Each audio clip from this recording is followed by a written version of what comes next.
Assalamu alaikum. My name is Dr. Hamad and I'm an ENT consultant at Parkland Hospital. And the today's topic is child snoring. Okay, why does a child snore? Snoring usually हमारे पास जो patient आते हैं वो ये कहते हैं कि it is an inheritance, यानी कि अगर बाप स्नोर कर रहा है या माँ स्नोर कर रही है तो बच्चा भी स्नोर कर रहा है. There is no awareness to it कि ये बच्चे स्नोर क्यों कर रहे हैं. But yes, होता है कि sometimes it is natural and anatomical defect कि अगर आपकी सांस की नाली बहुत छोटी है कुदरती अमल से तो बच्चे कभी कभार स्नोर करते हैं. देखिए that is not usual, यानी कि वो हर वक्त नहीं स्नोर करेंगे. और then we find symptoms with it ना कि अगर बच्चा स्नोर कर रहा है और अगर बच्चा मुंह खोल के सो रहा है और मुंह से रालें निकल रही हैं and it is very often every second day, every third day, despite of जो मरीज़ हमें कहते हैं कि जी हमारा बच्चा जब बहुत थका हुआ होता है तो वो स्नोर करता है. तो उसके अलावा भी अगर बच्चे स्नोर हैं और स्नोर कर रहे हैं तो it is a problem. Now ये एक ऐसी कॉमन कंप्लेन है जो बहुत इग्नोर की जाती है लोगों से, माओ से, कि बच्चे मुंह ऊपर करके सो रहे हैं, बच्चे लेफ्ट राइट पे सो रहे हैं, इरिटेबल स्लीप है उनकी कि आज आपने यहाँ सुलाया तो कल वहाँ से उठे, सुबह वहाँ से उठे, करवटें बदलते हैं. एंड थर्ड थिंग इज़ कि बेड वेटिंग, इसके साथ वो कनेक्ट होती है बेड वेटिंग के साथ. My today topic is why does a child snore? Number one, एक तो वजह ये होती है कि जब बच्चे बहुत ज़्यादा ओवर ईटिंग करके आप उनको रात को लेट खाना खिला के सुला देते हैं तो then they have this fluid coming out of the nose which goes back into the nasopharynx. Nasopharynx is the सांस की नाली जो आपके पीछे होती है जो आपके सांस को क्लियर करती है. तो वहाँ पे फ्लूइड इकट्ठा होता है और वहाँ पे बच्चे फिर उसको क्लियर करने के लिए they snore. Number one.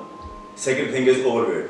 कि आपने देखा होगा कि आजकल बच्चों की डाइट जो है वो that is natural all sweets, तो वो अपने एज से ज़्यादा उनका वेट होता है.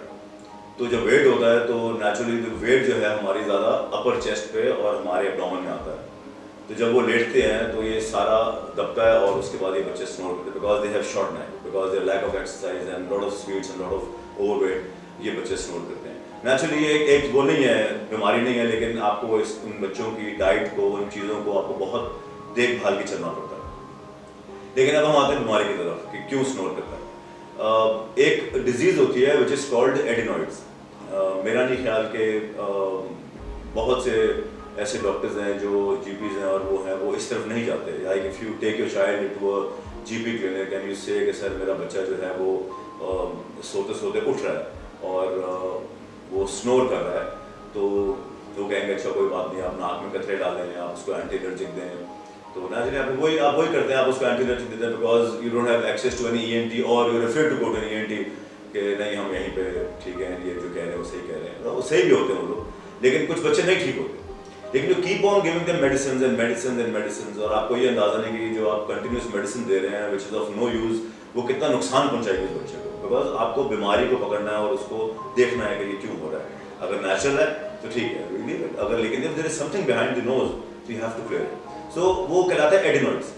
अब हमारे पास जो बच्चे आते हैं वो जो कॉमन कंप्लेन लेके आते हैं वो आते हैं कि हमारा बच्चा सर स्नोर भी कर रहा है, मुंह से रालें भी निकल रही हैं और ये पिछले कोई 2-3 सालों से हो रहा है. हम सिम्टम्स क्या पूछते हैं कि अगर आपको लगता है कि बच्चा ऊंचा सुनना शुरू हो गया थोड़ा सा, लाइक कान में उसके हेवीनेस आ रही है, कभी उसने कान के सिम्टम्स आपको बताया कि जी हाँ मेरे कान में, हमारे बच्चे के कान में पेन हो रही है, तो हम उसका एक एक्सरे एडिनॉइड्स कराते हैं.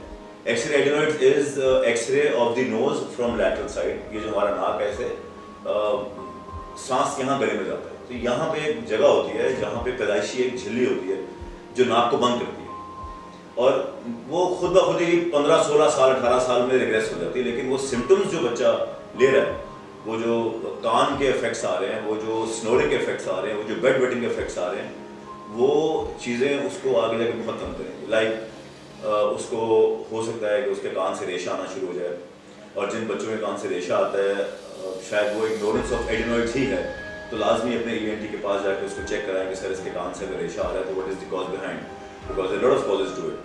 माएँ कान साफ करती हैं, कॉटन बड्स मारती हैं, लेकिन हम उस तरफ से जा रहे हैं, हम आप एडिनॉइड्स पे आ रहे हैं. तो फिर हम उसका एक्सरे कराते हैं और एक्सरे में अगर एडिनॉइड्स आता है तो हम हर पेशेंट को कहते हैं कि ये सर्जिकल प्रोसीजर है, ये मेडिकल प्रोसीजर नहीं है. Just like appendix, like appendix आपके पास आता है, वो ट्रीटमेंट नहीं है उसकी कोई दवाई. You have to go undergo surgery which is of 10 minutes और पेशेंट हमेशा के ठीक हो जाते हैं। जो भी उसकी दवाई खाते हैं, जो भी उसकी दवाई लेते हैं, वो गलत कर रहे हैं। इसी तरह एडिनॉइड्स, कि अगर एडिनॉइड्स को ईएनटी के पास आ रहा है तो हम उसको एडवाइस करते हैं कि आप उसको सर्जरी कराएं, बिकॉज आपका सांस और आपकी चीज़ें बिल्कुल साफ सुथरी होनी चाहिए और एक पैसेज बिल्कुल प्रॉपर होना चाहिए।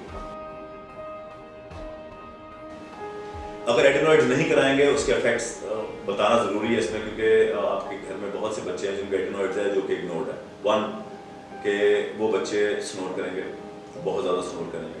सेकंड, अगर वो स्नोर नहीं कर रहे तो वो मुंह को, चिन को ऊपर करके सोएंगे या मुंह खोल के सोएंगे।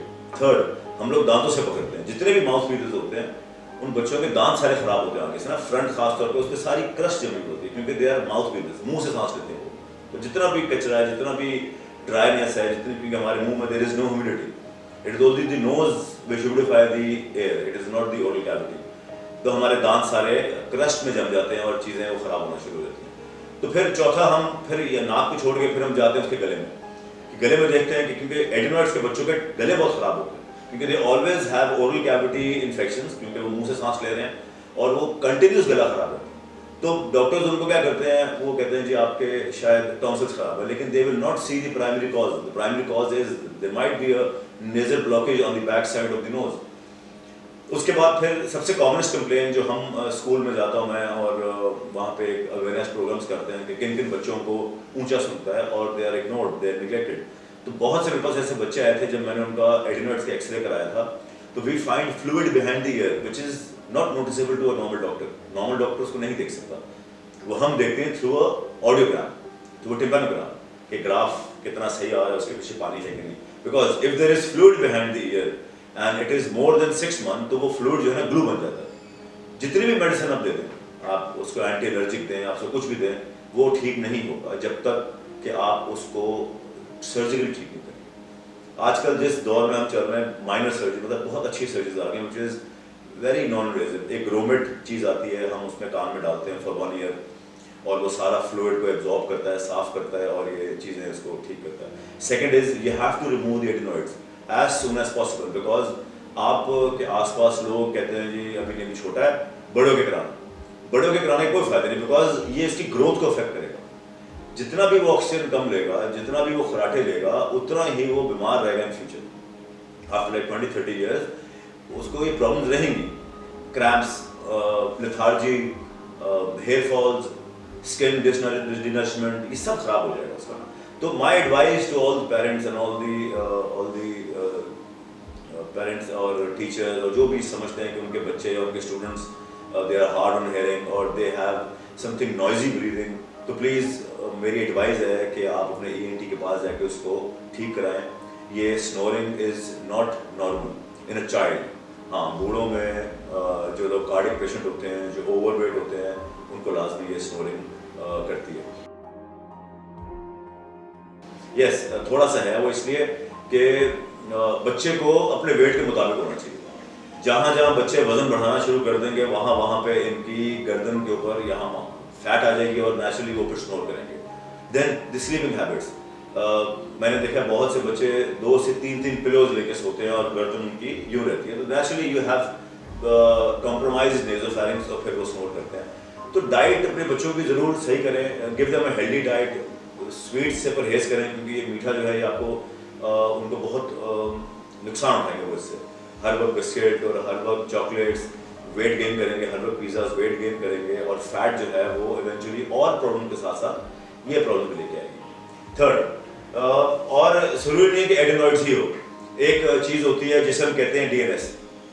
अब ऐसा नहीं है कि हर बच्चा को जिसको हो रहा है उसको एडिनॉइड्स है। डीएनएस इज़ डेविएटेड सिम्पटम, ये ख़ानदान में होता है। अगर आपकी फैमिली में किसी की नाक की हड्डी टेढ़ी है और वो उसके बच्चे की भी है, तो नेचुरली वो 17 साल के बाद ठीक होगी, because we don't do surgeries of a child before 17।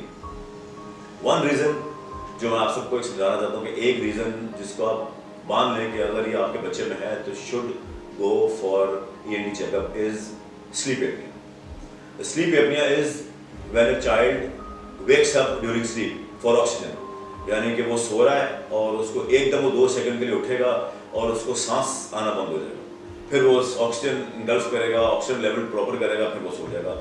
It is a problem. ऐसा नहीं हो सकता कि बच्चा सोए और वो 2 घंटे बाद उठ जाए सांस की वजह से। प्लीज़ अपने डॉक्टर्स के पास जाएं और उसको चेकअप कराएं, उसको देखें कि ये क्या प्रॉब्लम हो रही है। Now in the last treatment, जितने भी नेजल सिम्टम वाले बच्चे होते हैं जिनको नाक से रेशा आता है, नाक बंद रहता है, कोई जो भी प्रॉब्लम है, नाक से खून आना। अच्छा, एक और चीज़ मैं बताना भूल गया, हमारे पास बहुत कॉमन है कि माएँ ये समझती हैं कि जिन बच्चों के नाक से खून आता है वो कहते हैं गर्मी की वजह से आ रहा है। It is not the heat, it is adenoids. 80% के एडिनॉइड वाले बच्चे नाक से थोड़ा बहुत खून फेंकते हैं कभी कभार।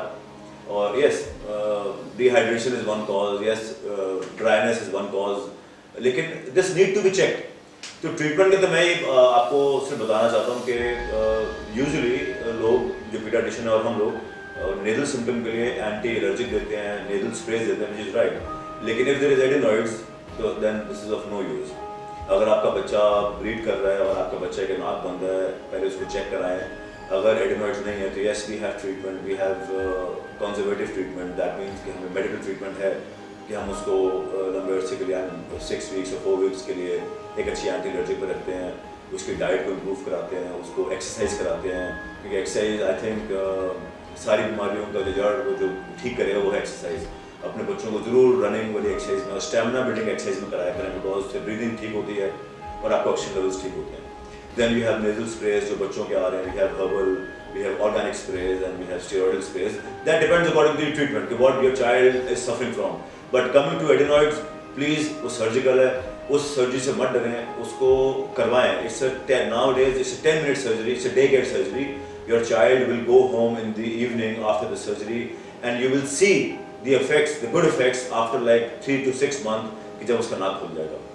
अगर उसके साथ टॉन्सिल भी खराब है तो उसको भी निकलवाएं, मत डरें टॉन्सिल निकालने से, because if your child has a bad throat for about like 4 episodes in 1 year, इसके ऊपर बहुत बड़ी रिसर्च आई हुई इंग्लैंड में, और वहाँ पे हम जहाँ पे करते थे वो ये बताया गया है कि अगर एक बच्चे का साल में 4 दफ़ा गला खराब होता है या उसने स्कूल से छुट्टी की है 7 छुट्टियाँ because of throat, they remove tonsils.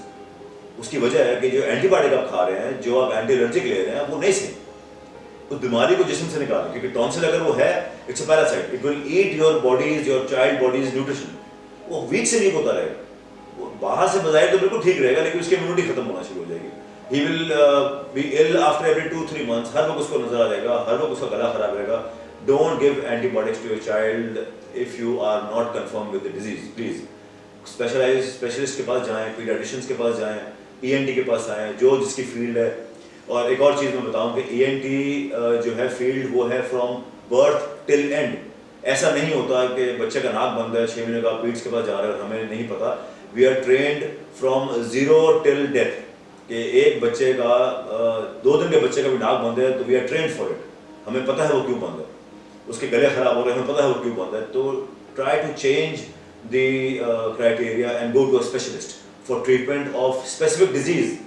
हर बच्चे का एक्सरे नहीं कराएं, एक्सरे खुद एक रेज हैं, कंसल्ट करें अपने डॉक्टर से, अपने पीडियाट्रिशियन से और अपने ENT से। आजकल जो दौर चल रहा है वो स्पेशलाइज्ड दौर चल रहा है, बहुत स्पेशलाइज्ड कैमराज आ गए हैं, चीज़ें आ गई हमारे पास कि हम ऑन द स्पॉट हम डायग्नोसिस दे सकते हैं कि पर्दे में कहीं सुराख तो नहीं है, दिस चाइल्ड नीड्स ट्रीटमेंट और not, this child needs anti allergic और नॉट। तो ये लाजमी आपको जब तक उनके पास नहीं जाएंगे तब तक आप लोगों को इल्म नहीं होगा इन चीज़ों का।